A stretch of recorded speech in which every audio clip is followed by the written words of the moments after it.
This is a console application running entirely on my machine. There's no cloud, there's no API key, there's no data that leaves this computer. Watch. I'll ask it a question about a pile of documents upon which it's never been trained. So we'll say, how do I create a RAG Q&A application in .NET? Okay. And you can see here now it's searching its knowledge base. And it'll just take a couple moments here.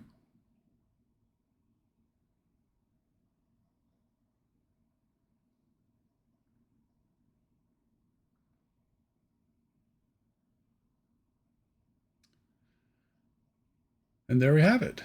So you can see links to a number of blog posts about how to create a RAG application. Here's building a local RAG Q&A tool in .NET with Llama Sharp. Here's the benefits of AI agents without giving up your sensitive info. Again, that's a quote from the same article. And there are a number of other blog posts here, from the Nimble Pros blog website about how to create such an application. And it shows you the chunks that it's pulling that from.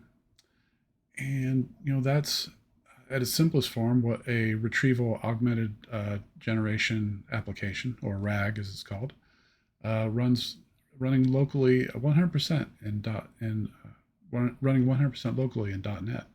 So over the course of this video, I'll show you how to create your own RAG application in .NET entirely from scratch.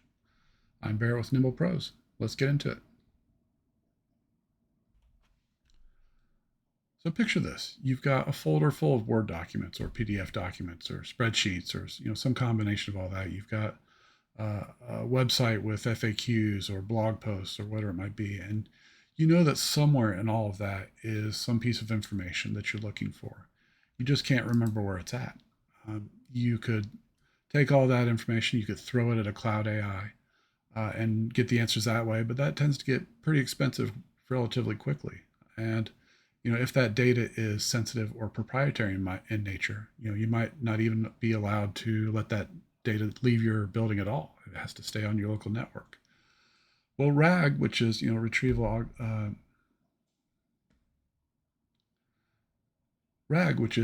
augmented generation, is essentially a local AI assistant that runs entirely on your machine.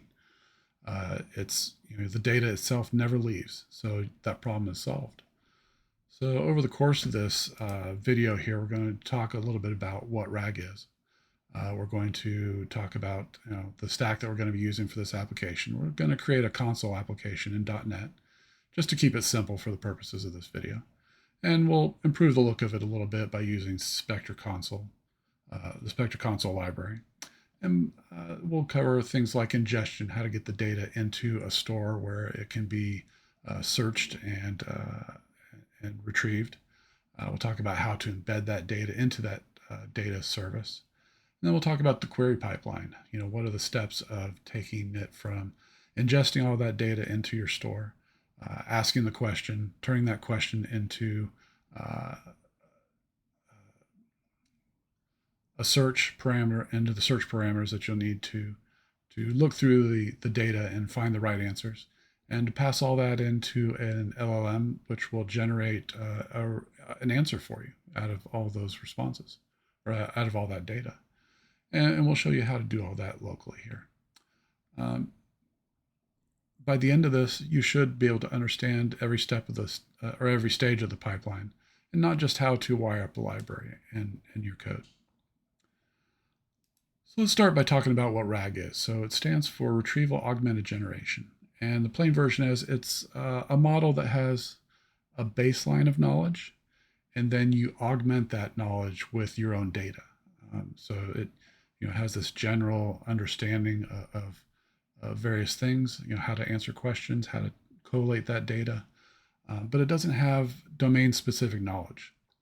And that's where the rest of the RAG process comes in. There's going to be two models that are involved. So you have one model that is going to be specific to embedding the data, gathering all that information, turning it into your vector store. And also when you start asking the questions, it'll take that question and turn that into a vector. And we'll go through all that and what all that means in a minute. and then uses that to search through the data that you have ingested, brings back the relevant pieces of knowledge from that data, passes that on to the second model, which is the one that is focused around how to chat, how to take that data, how to take that question and turn it into an answer that's understandable to humans. So there are two models involved in that process. So your documents themselves are the knowledge base. They never leave the machine. So once you have that ingestion done, or local network, however it is that you want to set up your process here. But we'll keep it simple, do it all on a local machine here. And those answers are grounded in that knowledge that you provide to it. That means there's far fewer hallucinations. There's not a bunch of extraneous information in the models that are going to take those answers and turn it into something else entirely. So the way that RAG works is you have a question and you ask that question to the tool. It takes that question, turns it into a set of numbers, and it compares that set of numbers to the data that you have ingested previously. And we'll talk about the ingestion process here as we go through it. And it does that combination, brings back the chunks of data from your data store that are related to the question that you have asked, passes all of that on together to the second model, and that second model turns that prompt with the additional information into the response that will help you, or that will answer your question for you. So it's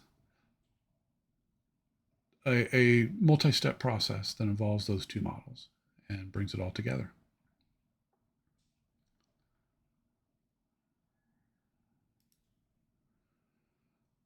So as I mentioned, there are two models that are involved. There's the embedding model, which does two pieces of it.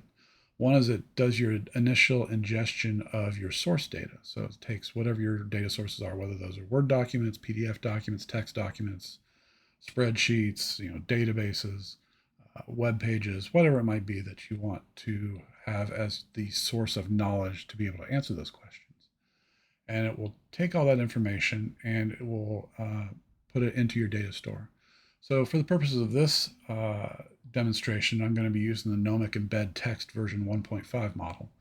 And basically what it'll do is it'll take these chunks of data and it will turn it into vectors, which are basically long lists of numbers that altogether represent that chunk of information as a mathematical model. And then it runs that and it converts all that into a data store, or it converts all that into the numbers and puts it into your data store. And it does that during the initial setup of your process to ingest all that data.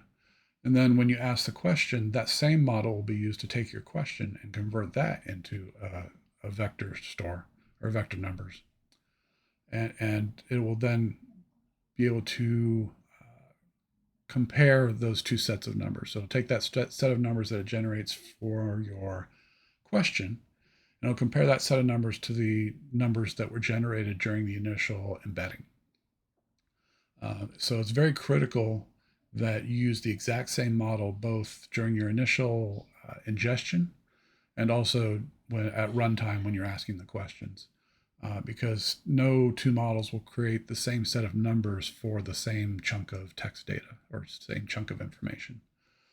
In this particular case, the Nomic embed model will turn it into a 768 dimension vector for each chunk of data, which is basically a list of 768 floats that are used all together to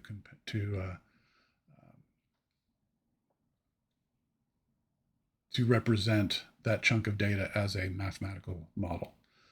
And then the second model is the chat model. This is the one that is set up around being able to turn that raw information into an answer that you will understand as a human.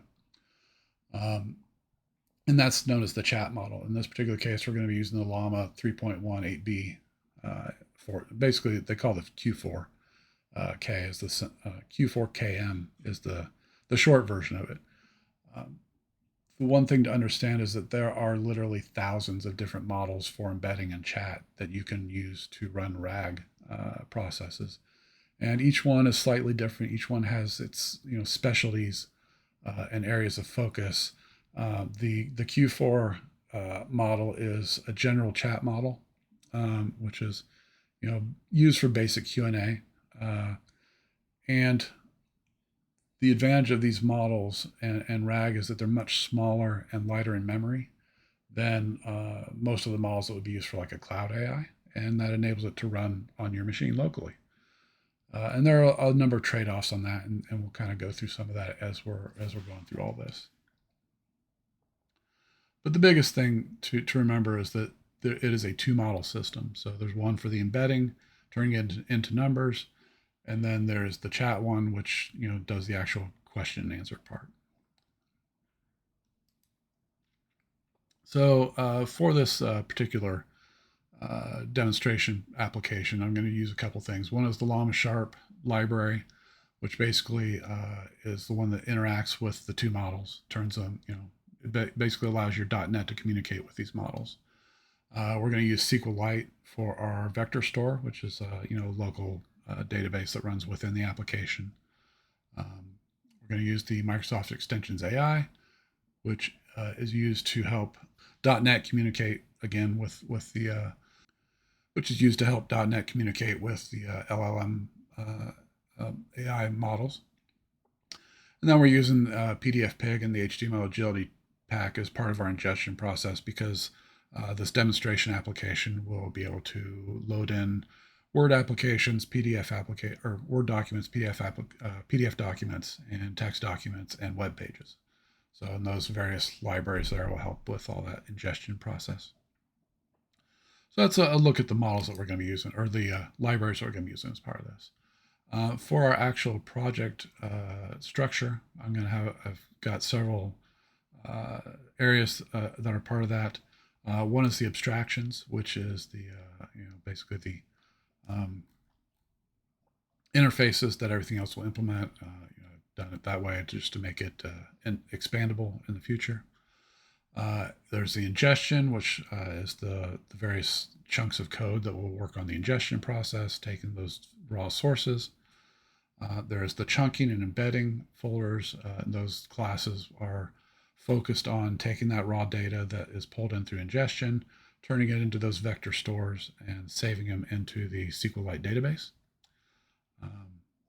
And then it's turning it into the numbers. Then there's the vector store and the pipeline sections. The vector store is the actual SQLite integration, and then the pipeline is the overall process that ties it all together. And we'll walk through all that. And again, there's the two models that I'm using: the Meta Llama, which is the Q4 one, and then there's a Mnemonic Embed text, which is the embedding library. So here's a look at the flow of the embedding process. So we've got our load process, which parses through the various documents and web pages, pulls it all in. We'll do some simple cleaning of that, just to kind of strip out some of the junk. Then we'll do the chunking process. So chunking, basically the biggest difference between running a local AI process and a cloud AI process is the amount of data that can be included in the context. When you're running locally, it's a much smaller context. It's a much smaller chunk of data, essentially, that the AI can work with at any particular time. And that's the biggest disadvantage of running things locally. Whereas, with the cloud AI, it's got, huge, vast resources that it has access to. And so it can run through, hundreds of thousands or millions of bits of data at a single time. Locally, you can't do that. It has to be in much smaller chunks. So it will take, the chunking process will basically take these source documents, whether they're web pages or PDF or Word documents, break them up into smaller bits, and then it will do, the vector information on each of those little bits. Then there's the embedding, which takes those chunks of data and turns them into the vector stores, the string of numbers, or the list of numbers. And then the store, which stores it actually in our SQLite database. So those are the various steps of the ingestion process. So it's getting all that data from the various sources, putting it into some place where you can work with it. We've got a configuration file, and we'll look at this in a little more detail, but basically it's just a JSON document with some configuration. And we'll talk through what each of those pieces are, the various sources, the models, the embedding, and the RAG configuration itself as we get further into the application here. And then, as I mentioned, there's a number of sources that we can use as part of this. In this particular case, we've got crawling a website, so it's going to pull down the raw HTML of the website, strip out a lot of the junk, things like navigation, scripts, the tags, that kind of stuff. Basically, it turns it into the actual text, and then takes that text and sends that text off to the chunking process to be broken up and to be ingested.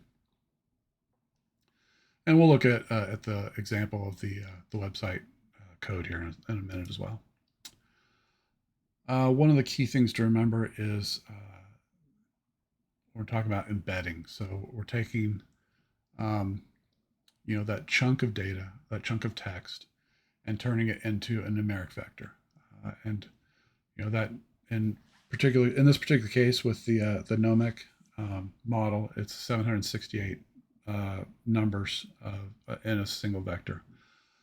And the way that it compares that, or way that it searches that, is by comparing the vector that's generated for the question that is asked, and compares it to the vectors that are already in there for the chunks. So it goes through those one at a time. For local RAG-based applications, generally the vectors that are generated are going to be between 500 numbers and maybe 2,000 numbers at the most, just depending on the model that you use and the amount of resources that you can commit to it. Every model has a specific length of vectors that it uses, and like I say, every model is different, so you have to use the exact same model to do the Q&A part as you did for the ingestion part, the embedding, because that's very critical that they match up.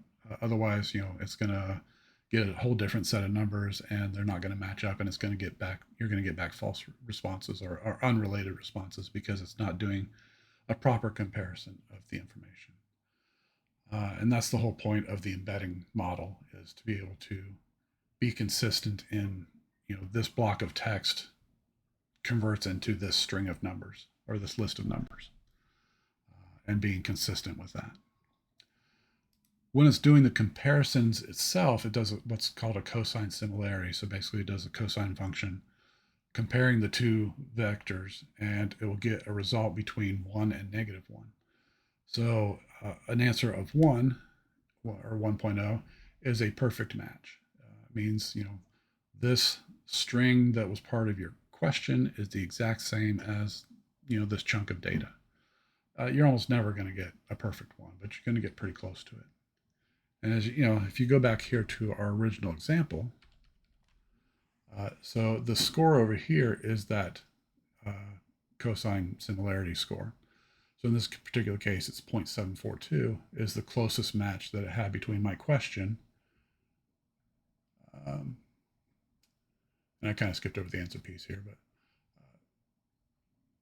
the question, the similarity between that and the chunk is you want it as close to 1 as you can get. If you get a -1, it means it's the complete opposite. So the closer to -1 it is, a complete opposite, true as opposed to false kind of thing. And then if the closer you are to 0, that means that the information is completely unrelated. The information in that chunk is completely unrelated to the question that was asked and what was generated from that. And that's a lot of the fine tuning that you have to do as you're, figuring out how to configure your application, is figuring out, okay, where should I draw that line? Below what score should I filter out any of the results? If I go back over here and look at this, do I include results above 6, or do I include results above 5? What is that cutoff that makes sense for me? And It's a lot of practicing and experimenting with the various configuration settings and the various different models that you might be using to figure out what kind of a score cutoff makes sense for you as far as getting back the answers that you want. Once everything is embedded, then you have the query pipeline. So you ask your question. It does the same, like I said, the same embedding model is used to turn that into a vector. It searches that vector score doing cosine similarity scores, and it's getting, the top, it uses the term top K, so the top however many answers that you want. Do you want the top 10 answers, top 20 answers, the top 100 answers? Again, that takes experimentation with what you're doing. You want to filter out by the minimum score, 0.5, 0.6, 0.7, whatever you want that might be. And then it takes those filtered results and the original question, and it passes all of that into the second model, which then does your generates the chat based response. So these scores here in this chart come from the gnomic, the embedding model, and then up here is the answer that was generated by the chat model. So it gives me the raw sources of information, and then it generates this answer. To create a RAG Q&A application, you can use the Llama Sharp library and follow these steps. And it gives you that list of steps. It's basically taking the information that was gathered from these chunks and turning that into a response that you will understand as a human being. So that is the purpose of the query pipeline. So it generates the answer. Here's that last step. So what are some of the good things to do? And we'll talk about what some of these mean as we get into the some of the configuration stuff. So you do want to make sure that you're using the same model to ingest as you do to do the query itself. Otherwise, you're going to get completely unrelated answers. You want to clean up the content as much as possible before you ingest it or as part of the embedding process. So as you see here in the code that I'm going to show you here in a minute, I do some very simple and basic cleaning of that. If I was going to turn this into a full-on production application, I would want to spend a lot more time on the cleaning process to figure out what other kinds of things do I want to filter out of the embedding process. Do I want to filter out being able to fill out ads or scripts, as I mentioned, web pages that aren't related in some way. Is it like an index page? You would want to filter that out. Is it an author page where it just lists? Again, that's like an index page, but it describes the author and the things that they have written. So, for instance, you come back here to these answers here. You can see there is an author's page from Kyle. Might have mine on. Yeah, see, it's got my author page on here as well. Those are the kinds of things that you would also want to filter out before you even ingest it. So I'd want to spend a lot more time on the cleanup process, making sure that kind of stuff doesn't get into the vector store to distort my answers. So you want to persist the vector store. So I didn't, sit and watch as we go through it. Here, if I come back here to my prompt here, and if I do a clean,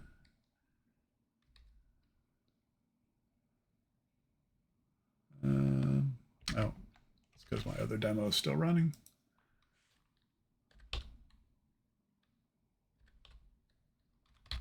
Come back to this in a minute.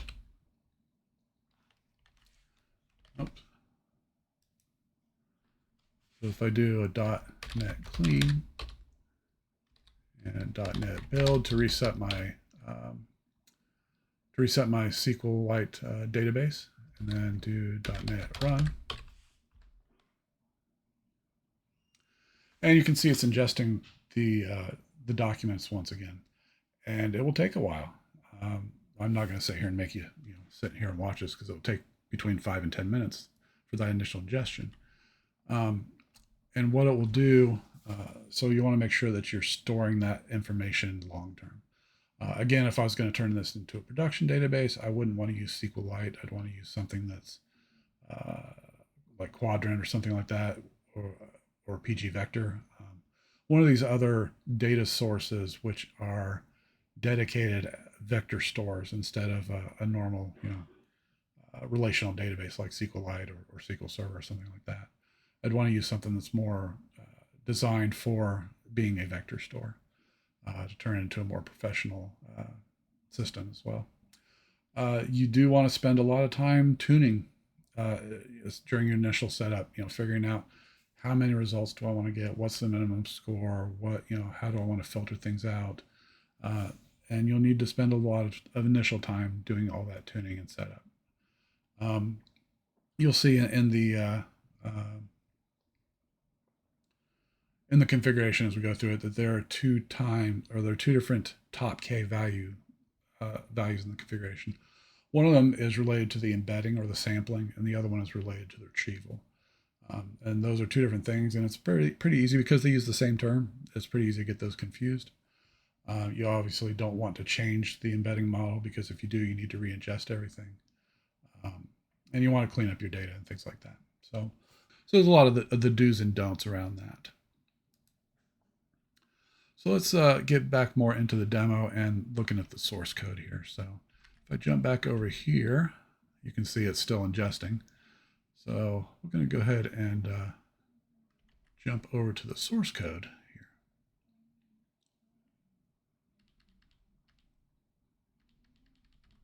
There we go. All right, so I've got my application open here. And you can see I've got everything in here. So I've got my source model or my data models here.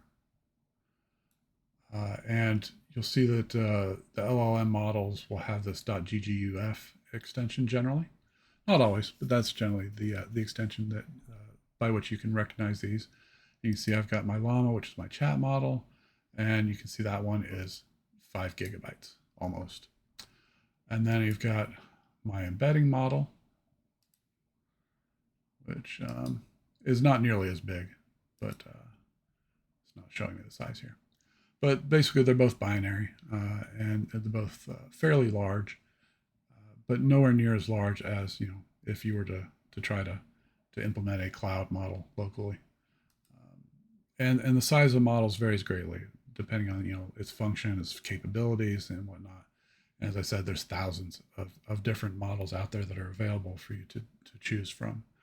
And if I was to turn this into a professional one, I'd probably want to look and spend some more time on models and figuring out a couple of models that are more focused on what it is the topic that I'm working with. In this particular case, it's basically a Q&A on coding based off of the Nimble Pros blog.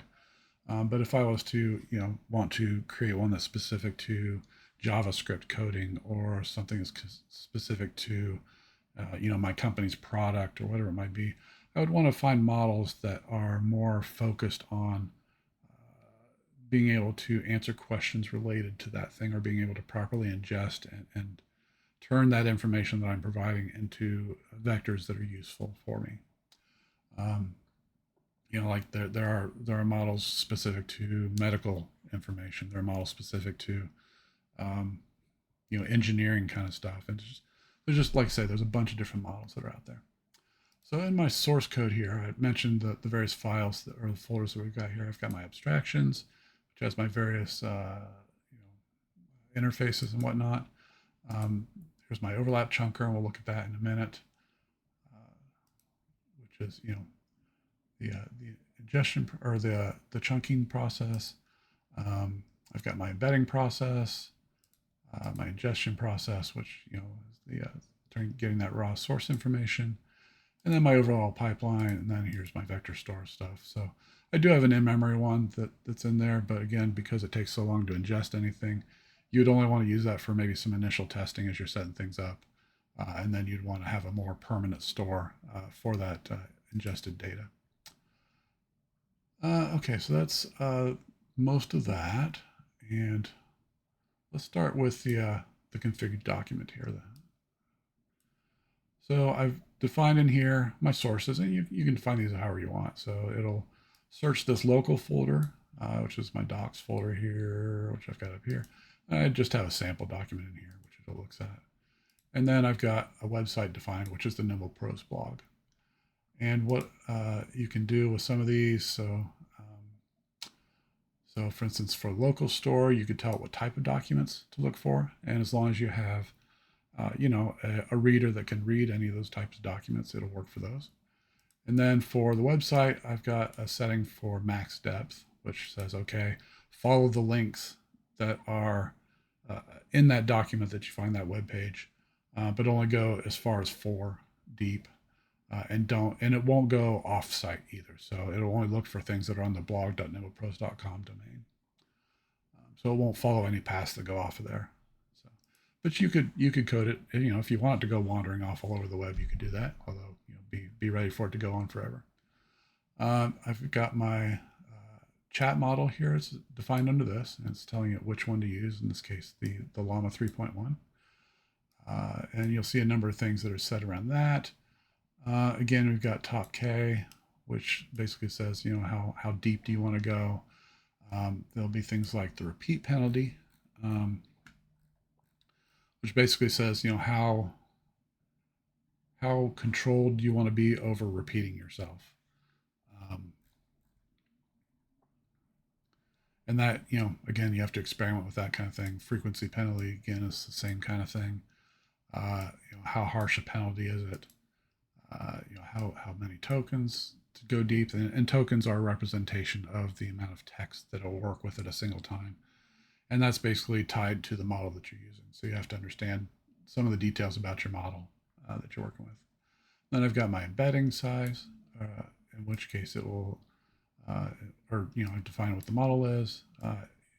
It'll set the number of dimensions. This will be basically defined by the model that you're using. So you need to make sure that if you change models, that you change the dimensions to match whatever that model will be able to work with. Batch size, just basically how much data to work with at a time. Again, that's basically defined by the model that you're using. So you have to keep it consistent with that and understand that. Let's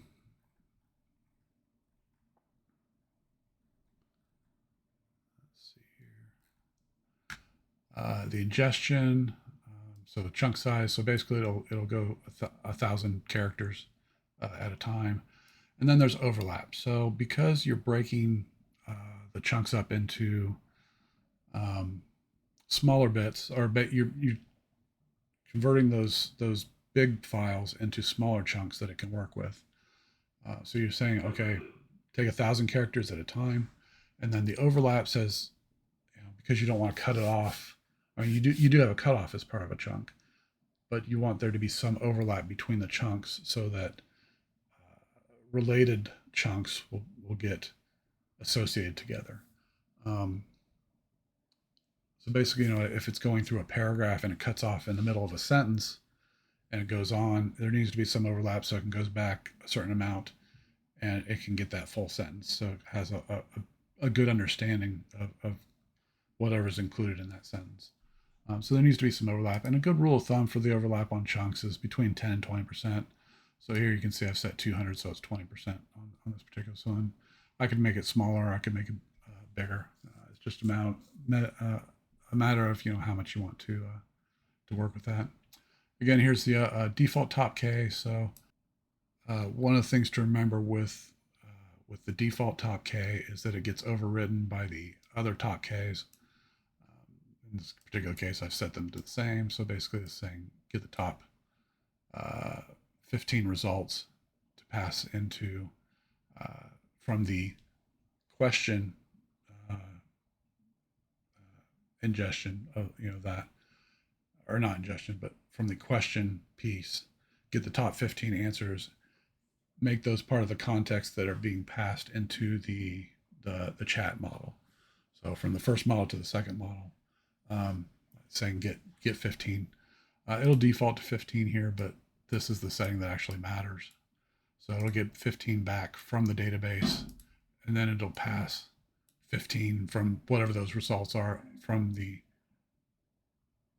RAG to the response model here.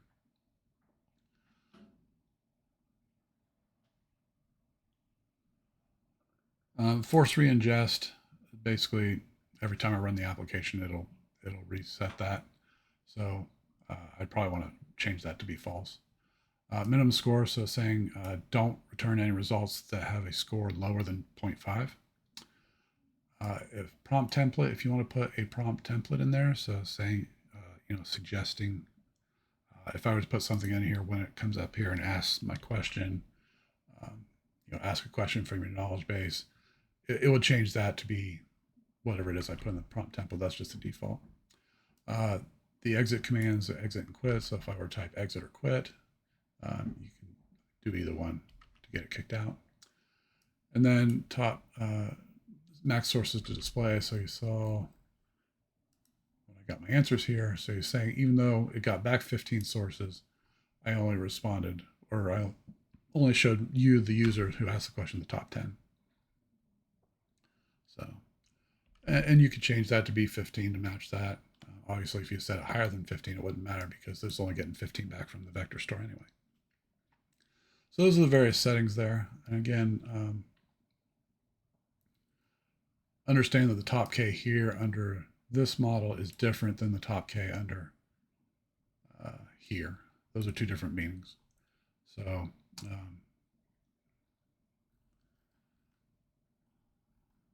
that. So that's the configuration. So the next thing I want to look at is the web document source, I think, which would be this one. So as part of the ingestion process, it's just an example of how you'd pull that information in.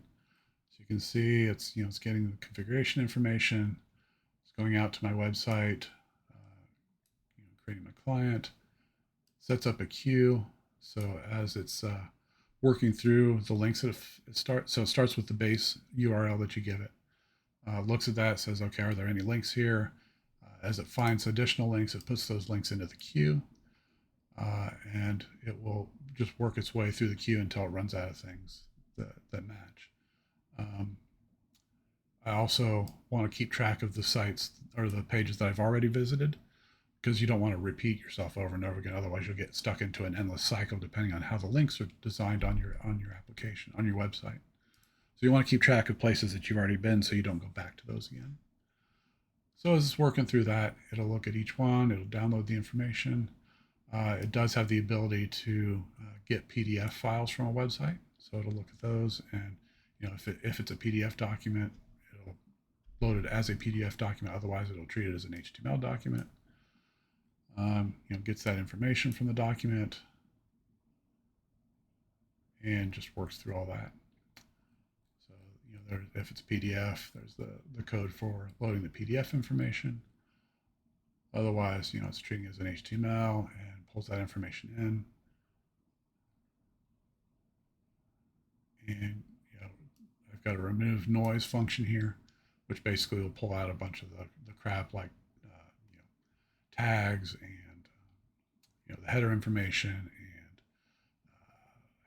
navigation links, all that kind of stuff, pulls it out. And again, if I was going to spend time turning this into a full production application, I want to spend a lot more time on the remove noise piece to figure out, okay, what information from this HTML document do I actually need? What can I set aside? Is this a page that I should be ignoring entirely, like author pages or indexes or whatever it might be, advertisements, that kind of stuff. So I definitely want to beef that up quite a bit if I was going to turn this into a full thing. And it takes, all the information here and turns it into basically a text document. And it passes that into the overlap chunker.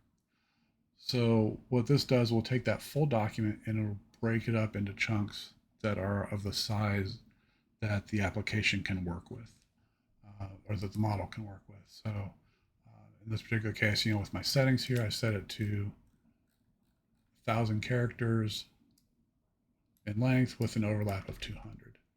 And this piece here, this code will work through that full document, break it up into chunks with that appropriate or with that defined overlap. So saying, here I'm looking at my chunk size and my overlap, figuring out what section of the text should be a part of that, and working that into the various pieces. And then once it sets up these chunks, it'll pass it into the um, next step, which is the embedding service here. This receives each of those chunks, turns it into communicates that with the embedding model, gets back that list of information, that vector list of numbers. And then once it has that list of numbers, it takes that chunk and that list of numbers and it passes it off into the SQLite or whatever your storage service is. I'm using SQLite here, but whatever it is that you're using to hold that information long term, I would pass it from here into that. And then we've got the RAG pipeline here, which is the full Q&A thing. So here's running the process here. So I've got my question embedding, my retrieve chunks, various things, the filter chunks. So once I get those chunks back, I will filter those out based on the score and turn that into an array. And then if I didn't get anything that's so basically if it filters out anything, doesn't have anything, that says, okay, I didn't find anything, it will return back an empty answer saying I didn't find anything relevant to your question. And then if it is, then it will turn that into a prompt. And I'll show you the full prompt here in a second. Here, we'll go back to the demo. And passes that into your Q&A store, Q&A model here, and wait for an answer. And once it gets that answer back, it'll return that to you as the user. So that's what the full pipeline there is. So if I go back over to my demo application, and see, that one's not running. This one is running. It has the full. So you can see as it went through the various pieces of loading all that information. I've got a bunch of logging stuff here just for demonstration purposes. But you can see here a bunch of information about the models and the information that it did. Languages, things, everything related to that it needs and uses, and how it works here. Again, so you can see, my file size is 4.5 gigabytes for my chat store or my chat model here, and coming on down through here, trying to see if I logged out the nomic information.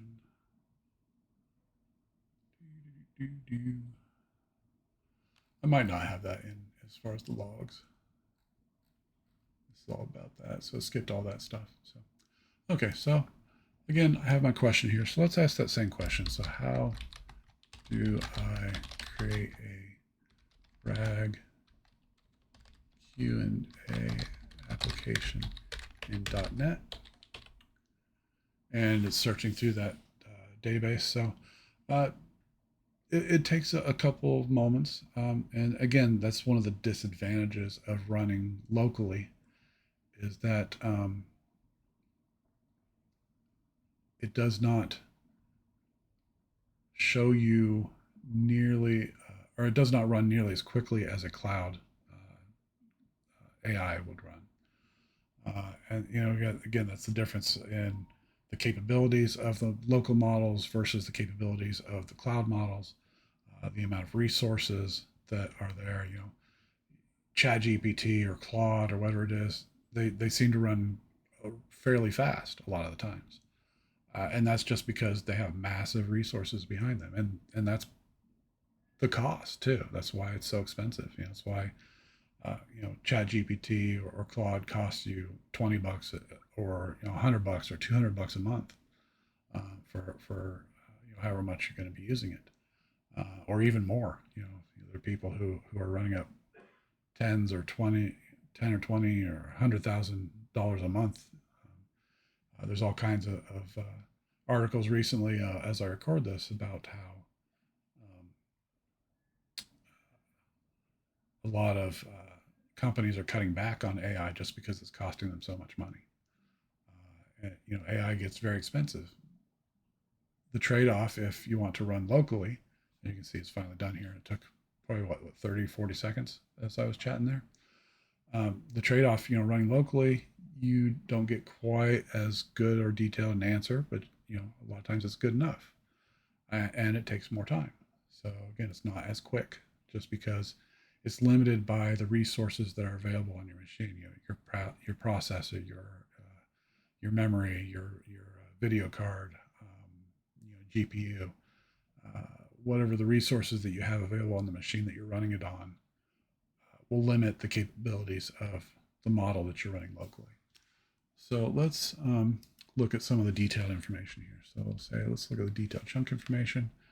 So if we look at the chunks that were returned, you can see a little bit more detailed information here. You can see the chunk, this is probably from the very beginning of the article here, and you can see it cuts off in right, mid-sentence here.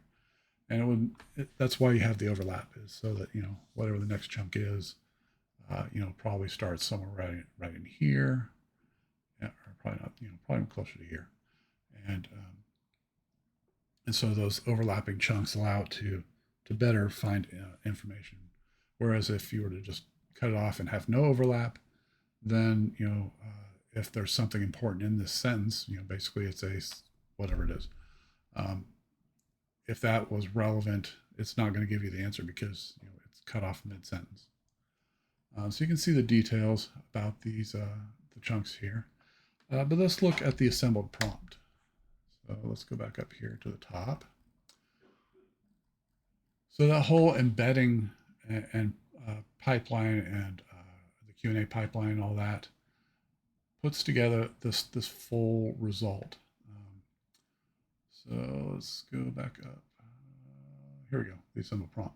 So here is the prompt, the full prompt that is being sent into the chat model here.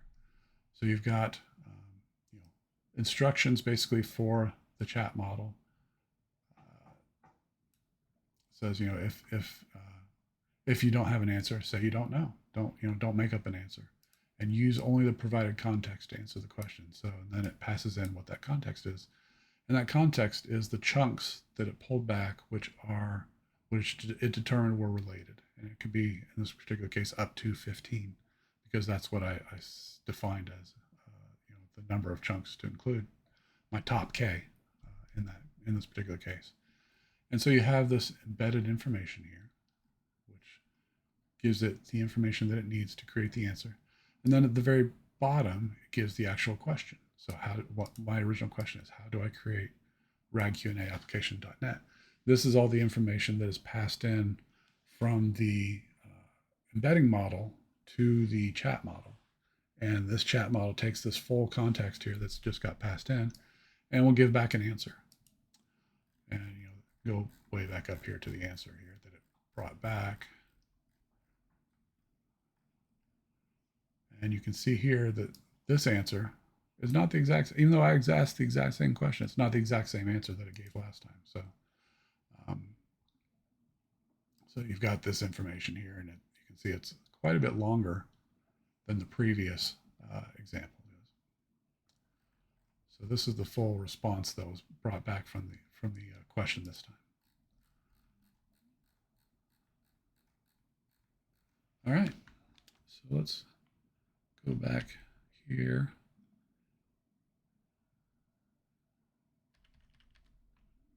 And just a couple more pieces of information to go through here.